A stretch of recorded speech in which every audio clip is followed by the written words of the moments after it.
अस्सलाम वालेकुम अज़ीज़ तलबा। उम्मीद करता हूँ कि आप सब लोग खैरियत से होंगे। मैं भी खैरियत से हूँ और आप सब की खैरियत के लिए अल्लाह ताला की ज़ात से दुआ गो हूँ।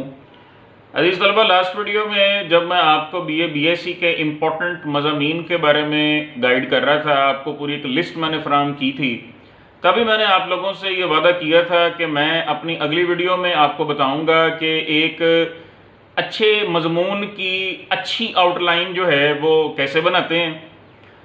और आप जानते हैं कि आपकी जिस यूनिवर्सिटी फैसलाबाद में, पंजाब यूनिवर्सिटी में और भी दीगर इदारों में जो सरकारी हैं, उनमें जो भी मजमून लिखने के लिए कहा जाता है उसकी आउटलाइन बनाने के लिए भी कहा जाता है, और आउटलाइन के 5 नंबर अलग से होते हैं। अब बच्चों को आउटलाइन के बारे में ज़्यादा रहनुमाई नहीं है, ना ही असातिज़ा उन्हें आउटलाइन के बारे में प्रॉपर गाइडेंस देते हैं, और ना ही वो आउटलाइन के बारे में उसकी आउटलाइन की अहमियत के बारे में बच्चों को कोई ज़्यादा बताते हैं। आज आप लोगों को मैं आउटलाइन की अहमियत के बारे में भी बताऊंगा और इसको बनाने के 3 तरीके भी बताऊंगा, और आउटलाइन का एग्जामिनर के ऊपर क्या असर पड़ता है वो भी मैं आपको बताऊंगा। तो जनाब, सबसे पहले तो आउटलाइन की अहमियत। तो डियर स्टूडेंट्स, आउटलाइन आपकी ऐसी होनी चाहिए कि एग्जामिनर को मजमून के अंदर जाने से पहले ही आइडिया हो जाए कि यार मजमून के अंदर इस बच्चे ने क्या लिखा हुआ है। आपकी आउटलाइन इस किस्म की होनी चाहिए कि उसको पूरे मजमून का आईना करार दिया जाना चाहिए। पहली बात तो ये है कि क्योंकि एग्जामिनर के पास अमूमन बहुत ज़्यादा पेपर होते हैं, वो एक एक पेपर के अंदर जाके मजमून पढ़ने की जहमत से बचना चाहता है, इसलिए वो चाहता है कि आउटलाइन पढ़कर ही मुझे आइडिया हो जाए कि मजमून के अंदर क्या है। तो पहला पॉइंट तो ये हुआ आउटलाइन के बारे में कि जी आउटलाइन ऐसी होनी चाहिए कि एग्जामिनर को पढ़ के ही अंदाज़ा हो जाए कि इसके अंदर क्या है और उसके ऊपर एक बड़ा अच्छा इंप्रेशन पड़े। दूसरी बात ये, मैंने आउटलाइन की आपको अहमियत बता दी।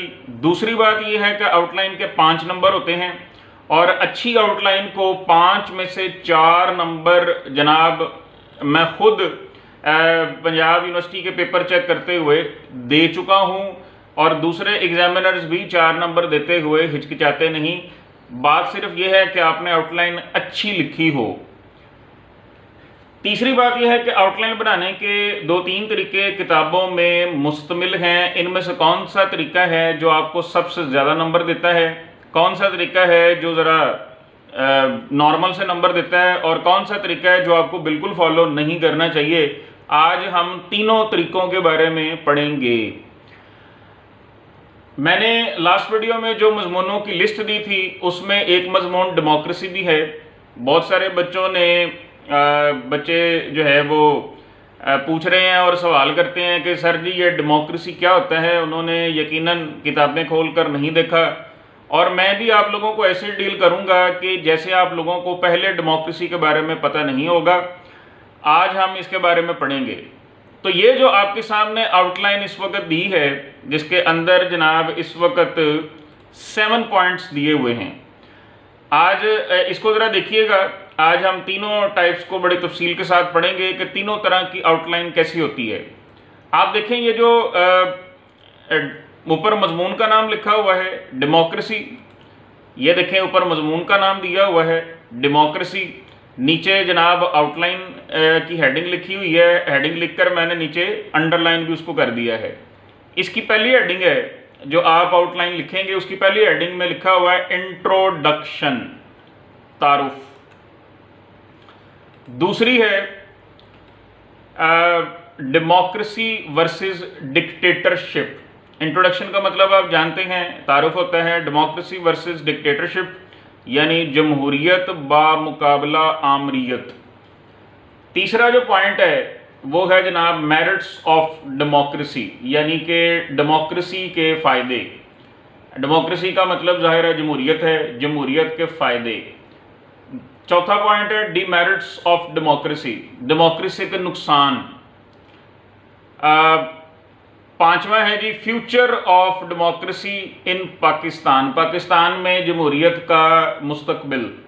छठा पॉइंट है इस्लामिक कॉन्सेप्ट ऑफ डेमोक्रेसी, यानी जमहूरियत का तसव्वुर इस्लाम। इस्लाम जो है वो इस्लाम में तसव्वुर जमहूरियत क्या है। और आखिरी जो पॉइंट है जनाब वो है जी कंक्लूजन, यानी कि इस तमाम मजमून को पढ़ के रिज़ल्ट क्या निकला। अच्छा, अब आप ज़रा गौर करें अजीज़ तलबा कि यहाँ पर सिर्फ हेडिंग्स लिखी हैं, उनके आगे कोई चीज़ नहीं लिखी। आप ज़रा खुद फैसला करें, अपनी अकल लड़ाएं कि क्या इसको पढ़कर आपको अंदाज़ा हो रहा है कि मजमून के अंदर क्या है। पहली हेडिंग है इंट्रोडक्शन, कुछ भी नहीं आगे लिखा हुआ, यानी तारुफ में क्या है वो आपको नहीं पता कि मजमून के तारुफ में क्या लिखा हुआ है। जमहूरियत बा मुकाबला आमरीयत, कोई लफ्ज़ नहीं लिखा हुआ, सिर्फ हेडिंग लिखी हुई है। तीसरा, जमहूरियत के फ़वायद, एक भी फ़ायदा नहीं लिखा हुआ। जमहूरियत के नकाइस, एक भी नुक्स नहीं लिखा हुआ। Future of democracy in Pakistan, Pakistan में जमहूरियत का मुस्तकबिल, एक भी पॉइंट नहीं लिखा हुआ, सिर्फ हेडिंग है।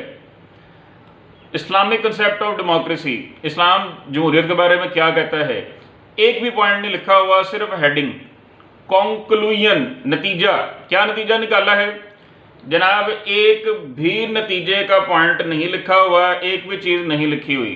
तो लिहाजा इस तरह की आउटलाइन हरगिज़ पेपर में ना बनाएं कि जो सिर्फ हेडिंग्स पर मुश्तमिल हो और उनके आगे आपने कोई एक भी वजाहती जुमला ना लिखा हो। इस तरह की जो आउटलाइन है उसको अव्वल तो एग्जामिनर कंसीडर नहीं करते। जो बाज़-औक़ात नरम दिल एग्जामिनर्स होते हैं वो ज़्यादा से ज़्यादा इसको 1 नंबर दे देंगे, इससे ऊपर देना पॉसिबल ही नहीं है, क्योंकि कुछ भी एग्जामिनर को समझ नहीं आती और उसको मजमून पढ़ने की तरफ जाना ही पड़ेगा, और इस चीज़ से एग्जामिनर को ज़ाहिर बहुत ज़्यादा कोफ्त होगी। अब मैं आपको एक और टाइप आउटलाइन की बताता हूँ। इस टाइप को अजीज़ तलबा बहुत सारे बच्चे फॉलो करते हैं। ये टाइप निस्बतन आसान भी है और इससे मार्क्स भी बेहतर आ जाते हैं। हालांकि ये मैं इस तरह की आउटलाइन को बेस्ट आउटलाइन तस्वुर नहीं करता, लेकिन उसके बावजूद भी मैं समझता हूँ कि एवरेज बच्चे, जो दरमियाने मुतवसत दिमागी सलाहियत के बच्चे हैं, जो ज़्यादा मेहनत करना नहीं चाहते हैं और फिर भी चाहते हैं कि हमारे बेहतर नंबर आ जाएं, ये इस तरह की आउटलाइन उनके लिए बेस्ट है। इसमें आप पहला पॉइंट देखें और ज़रा ये आपने सिर्फ अंदाज़ा लगाना है कि क्या आउटलाइन को पढ़कर आपको पूरे मजमून की पिक्चर मिल रही है या नहीं मिल रही। पहला पॉइंट ज़रा देखें, लिखा हुआ है democracy is popular form of government. जमहूरियत बड़ा मशहूर तर्ज हुकूमत है। Where people elect public representatives through vote, जहाँ पर लोग अवामी नुमाइंदों को वोट के ज़रिए चुनते हैं। तो समझ आ गई कि जी ये एक ऐसी तर्ज हुकूमत है कि जहाँ पर अवामी नुमाइंदों को वोट के ज़रिए से चुना जाता है। ये ज़ाहिर है पाकिस्तान में भी ऐसे ही है, ये हमारे मुल्क में यही तर्ज हुकूमत राइज है। दूसरा point, democracy is always better than dictatorship. जमहूरियत आमरीत से हमेशा बेहतर है। एज, जैसे कि it stands on fair elections, क्योंकि ये इसकी बुनियाद जो होती है वो इलेक्शनों पर होती है। And works for public welfare, और ये लोगों की बेहतरी के लिए काम करती है। यानी जो आमरीत है जिसमें एक ही बंदे के पास सारी ताकतें होती हैं, वो उसमें ना इलेक्शंस होते हैं और ना ही वो लोगों की बेहतरी के लिए काम करता है। तो हमें पता चल गया ये जुमला पढ़ के कि जनाब जमहूरियत जो है वो आमरीत से क्यों बेहतर है। तीसरा point, notable benefits of democracy are freedom of expression and equal opportunities for all the people. जमहूरियत के जो सबसे नुमायाँ फ़ायदे हैं वो ये हैं कि इसमें आपको आज़ादी हक़ राय दही हासिल होता है कि आप अपनी राय का इज़हार आज़ादी से कर सकते हो, और तमाम लोगों के लिए एक जैसे मौक़े मौजूद हैं, यानी तरक्की करने के और तरक्की वाले मामलात में हिस्सा लेने के, तरक्की वाले कामों में हिस्सा लेने के तमाम लोगों को इक्वल अपॉर्चुनिटीज़ दी जाती हैं। चौथा पॉइंट देखें, demerits of democracy include inefficiency, laziness and corruption. Democracy के जो नकाइस हैं उनमें शामिल हैं इनएफिशिएंसी, नाकाबिलियत, लेजीनेस मतलब सुस्ती, करप्शन, बदनवानी। Democracy can never work in Pakistan, democracy Pakistan में कभी भी कामयाब नहीं हो सकती, कभी भी अच्छा काम नहीं कर सकती, because most of the people, क्योंकि ज़्यादातर पाकिस्तानी लोग आर इलिटरेट, जाहिल हैं, and are controlled by feudal lords, और जागीरदारों के ज़रिए से उनको कंट्रोल किया जाता है। छठा पॉइंट है जी, Islamic concept of democracy is different from modern concept of democracy. Islamic जो नज़रिया जमहूरियत है वो मॉडर्न नज़रिया जमहूरियत से, जदीद नज़रिया जमहूरियत से काफ़ी मुख्तलिफ है। सातवां पॉइंट है, modern democracy can be improved a great deal, जदीद जमहूरियत को बहुत ज़्यादा बेहतर किया जा सकता है if it follows Islamic patterns of government, अगर ये इस्लामी तर्ज़ हुकूमत को फॉलो करे कि जी इस्लामी जो हुकूमत है वो किस तरह की होनी चाहिए, अगर उस चीज़ को फॉलो किया जाए तो जमहूरियत भी कामयाब हो सकती है, अगर ये इस्लाम के बताए हुए हुकूमत के तरीक़ों पर चले। तो एक ये भी जनाब तरीका है कि आप हेडिंग्स ना दें, सिर्फ आप आउटलाइन में जुमले इस तरह के लिख दें कि एग्जामिनर को सारी बात की समझ आ जाए। एक तरीका ये भी है, ये अच्छा तरीका है, इसमें कम से कम आपने अपने ऐसे की एक भरपूर पिक्चर दे दी है, और इसके नंबर भी आपको 5 में से 3, 3.5 तक मिल जाते हैं। बाज़ औक़ात एग्जामिनर ज़्यादा अगर इम्प्रेस हो जाए तो 4 तक भी दे देता है, लेकिन इसमें इम्कान है कि 4 आएंगे, वरना 3 तो कन्फर्म है, क्योंकि ये बहुत अच्छी पिक्चर दे रहा है। अब मैं आपको दिखाता हूँ जनाब कि बेस्ट फॉर्म ऑफ आउटलाइन किसको कहते हैं। बेहतरीन जो आउटलाइन होती है वो क्या होती है कि जिसमें आपके 5 में से 5 नंबर भी बाज़ औक़ात आ जाते हैं। अब हम जनाब एक एक करके उन पॉइंट्स को डिस्कस करेंगे कि जी बेस्ट आउटलाइन कौन सी होती है। वो जनाब ये वाली होती है, मैं इसको थोड़ा सा आपके लिए वाज़ेह भी कर देता हूँ ताकि आप लोगों को क्लियर भी हो जाए कि ये किस तरह है। देखें, पहले तो ज़ाहिर है जी मज़मून का नाम है, आप मज़मून का नाम लिखेंगे डेमोक्रेसी, उसके बाद आप आउटलाइन की हेडिंग देंगे, नीचे आप लाइन लगा दें, अच्छा लग रहा है। इंट्रोडक्शन, अब इंट्रोडक्शन में आप देखें उसके बाद 2 नुक्ते ऊपर नीचे लगाए हैं जिनको कोलन कहते हैं, सामने लिखा है व्हाट इज़ डेमोक्रेसी, डेमोक्रेसी क्या है। यानी मैं इंट्रोडक्शन में ये बताने लगा हूँ कि डेमोक्रेसी क्या है, यानी मैं जो मेन बॉडी जो लिखी हुई है मजमून की, उसमें भी पहला पॉइंट यही है कि मैं पहले पैराग्राफ में तारुफ में लोगों को बताऊंगा कि डेमोक्रेसी जमहूरियत क्या होती है। अब मैंने उसके बाद आप देखें A, B और C 3 मैंने पॉइंट्स बनाए हुए हैं, और ये तीनों पॉइंट मैंने अपने मजमून के इंट्रोडक्टरी पैराग्राफ, तारुफी पैराग्राफ से लिए हुए हैं। अब पहला point, democracy is a popular and modern form of government. Democracy जमहूरियत जो है वो एक बड़ा हर दिल अजीज़ और जदीद तर्ज हुकूमत है। Number 2, in democracy people take part through vote. Democracy में लोग जो हैं वो वोट के जरिए हिस्सा लेते हैं टू चूज़ देयर रिप्रेजेंटेटिव्स, अपने नुमाइंदों को चुनने के लिए। Number 3, it is of 2 kinds, ये 2 तरह की होती है, डायरेक्ट एंड इनडायरेक्ट, बराह रास्त या बिला वास्ता और इनडायरेक्ट बिल वास्ता। उसके बाद नंबर 2 है जी डेमोक्रेसी वर्सेस डिक्टेटरशिप, यानी कि ये है जी दूसरा आपका पॉइंट, डेमोक्रेसी वर्सेस डिक्टेटरशिप, जमहूरियत बा मुकाबला आमरीयत। तो मैंने सबसे पहले तो मेन पॉइंट लिखा है democracy is always better than dictatorship, democracy हमेशा आमरीयत से बेहतर है, बिकॉज क्योंकि our democratic government stands for people, एक जमहूरी हुकूमत लोगों के लिए खड़ी होती है, while dictatorship merely empower some tyrant ruler, जबकि आमरीयत महज किसी एक जालिम हुक्मरान को ताकतवर बनाती है।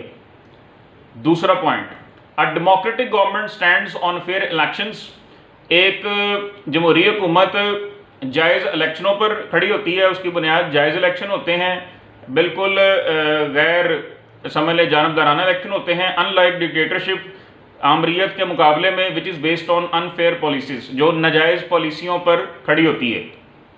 यानी जमहूरियत में आप इलेक्शन करते हैं जो ज़ाहिर जायज़ होते हैं, फेयर होते हैं, इंसाफ पर मबनी होते हैं, जबकि आमरीयत में आप लोग धांधलियाँ करते हैं ताकि एक बंदा ही विनर हो।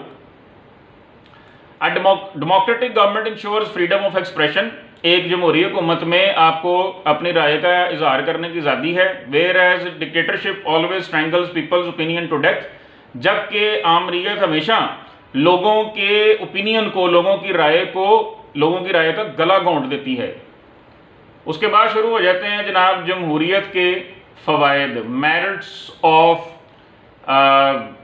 डेमोक्रेसी, उनको भी देख लेते हैं। मैंने सबसे पहले मेन पॉइंट लिख दिया, it is most successful in developed countries. जमहूरियत जो है ये बहुत ज़्यादा कामयाब होती है तरक्की याफ्ता ममालिक में, बिकॉज क्योंकि it works for people's welfare, ये लोगों की बेहतरी के लिए काम करती है। In democracy people enjoy full freedom of expression, जमहूरियत में लोगों को अपनी राय का इजहार करने की पूरी आज़ादी होती है। It gives people equal opportunities to develop themselves, ये लोगों को अपने आप को डेवलप करने के, अपने आप की तरक्की करने के इक्वल मौके देती है। It guarantees a stable government, ये एक मुस्तहकम हुकूमत को जन्म देती है, उसकी ज़मानत होती है। As it is a government by the people and for the people, क्योंकि ये लोगों की हुकूमत होती है, लोगों के ज़रिए से हुकूमत होती है। डीमेरिट्स ऑफ डेमोक्रेसी, जमहूरियत के नकाइस। अच्छा, आप जमहूरियत के नकाइस में देखें, मेन पॉइंट को मैंने हेडिंग के आगे लिख दिया है, it did not work well in under developed countries because, जमहूरियत ने पसमानदा ममालिक में सही काम नहीं किया क्योंकि it is a complicated form of government, क्योंकि ये एक पेचीदा तर्ज हुकूमत है। It is a failure among the poor and the foolish, ये गरीबों और बेवकूफ़ों में फेल हो जाती है। यानी जो लोग गरीब हैं, जिन ममालिक में गरीब लोग रहते हैं, जिन ममालिक में बेवकूफ़ लोग रहते हैं, वहाँ पर जमहूरियत कामयाब नहीं होती, क्योंकि वो लोग जमहूरियत को समझ ही नहीं सकते। It is slow and inefficient, ये बहुत ही सुस्त रवि से काम करती है और इनएफिशिएंट है, यानी कि ये कोई इतनी ज़्यादा फ़आल नहीं है, इतनी ज़्यादा कोई अच्छा काम करने वाली तर्ज हुकूमत नहीं है। It can not cope with emergency situations, ये एमरजेंसी सूरत हालों का मुकाबला नहीं कर सकती। As it takes a long time to bring government representatives to one page, क्योंकि अवामी नुमाइंदों को एक जगह मुत्तफिक करना बहुत ही मुश्किल काम हो जाता है, बड़ा लंबा अरसा लग जाता है। उसके बाद जनाब आप देखें future of democracy in Pakistan, Pakistan में जो जमहूरियत का मुस्तकबिल है, यानी आप देखें कि ये ऐसे हर तरह का पहलू जमहूरियत का डिस्कस कर रहा है। अच्छा, अब क्या है जी पाकिस्तान में इसका फ्यूचर क्या है, तो इसके लिए ये मेन पॉइंट को मैंने आपको नीला करके दिखाया। Democracy will never prosper in Asian countries like Pakistan because in such countries, जमहूरियत कभी भी एशियाई ममालिक में कामयाब नहीं होगी जिस तरह के पाकिस्तान है, क्योंकि ऐसे मुल्कों में लिटरेसी रेट इज मिजरेबली लो, पढ़ाई का जो शरह ख्वानगी है वो रेट, पढ़ने का जो रेट है बहुत ज़्यादा कम है, यानी जहाँ पर ज़्यादा जाहिल लोग रहते हैं। Freedom of expression is unduly snubbed, जो अपनी राय के इजहार का हक होता है उसको बिला वजह दबा दिया जाता है। Feudal system enjoys all rights, जागीरदारा निज़ाम तमाम किस्म के हकूक़ को इंजॉय करते हैं, जागीरदार मौज करते हैं यहाँ पर। Public representatives do not show democratic behaviour, अवामी नुमाइंदे जो है वो जमहूरी रवैया शो नहीं करते, यानी वो अवाम से नफरत करते हैं, अवाम के करीब भी नहीं जाते। ये ज़ाहिर है जो भी मजमून में लिखा हुआ है जी हमने वही बताना है, इसमें कोई हमारा पर्सनल ओपिनियन तो है नहीं। उसके बाद है जी इस्लामिक कंसेप्ट ऑफ डेमोक्रेसी, इस्लाम जमहूरियत के बारे में क्या कहता है। तो जनाब Islamic concept of democracy is different from modern concept of democracy. Main point मैंने लिख दिया कि इस्लामी जो नज़रिया जमहूरियत है वो जदीद नज़रिया जमहूरियत से काफ़ी मुख्तलिफ है। वजह किस तरह से मुख्तलिफ है? In Islam authority lies in God and not in people, Islam में अथॉरिटी अल्लाह के पास होती है, लोगों के पास नहीं। Islam gives more importance to quality than to the quantity of people, Islam लोगों की क्वालिटी को, लोगों के किरदार को ज़्यादा अहमियत देता है, ना कि लोगों की तादाद को। कंक्लूजन, उसके बाद हम इस ऐसे का नतीजा निकालेंगे। तो जनाब कंक्लूजन नतीजा ये है कि modern democracy can be improved, जदीद जमहूरियत को बेहतर बनाया जा सकता है अ ग्रेट डील, काफ़ी हद तक, if it is adapted to Islamic concept of democracy, अगर ये इस्लामी नज़रिया जमहूरियत के मुताबिक इसको ढाल लिया जाए। अब आप इस वीडियो को बार बार रिवाइंड करेंगे, देखेंगे तो आपको आइडिया हो जाएगा कि जनाब ये आउटलाइन सबसे बेस्ट आउटलाइन है, ये आपके मजमून के तमाम इम्पॉर्टेंट पॉइंट्स को ऊपर ही डिस्कस कर देती है। ये बल्कि समझ लें कि एक छोटा सा आउटलाइन में आपने मजमून ही लिखना है, लेकिन यकीनन ये बेहतरीन आउटलाइन है और ये आपको 5 में से 5 नंबर भी दे सकती है, 5 में से 4 नंबर तो गारंटी शुदा हैं। इंशाल्लाह ताला अपनी नेक्स्ट वीडियो में मैं आप लोगों को बीए के नेक्स्ट टॉपिक्स मज़ीद डिस्कस करूंगा जो इम्तिहानी नुक्ता नज़र से बहुत ज़्यादा इंपॉर्टेंट होंगे। तब तक के लिए अल्लाह हाफिज़।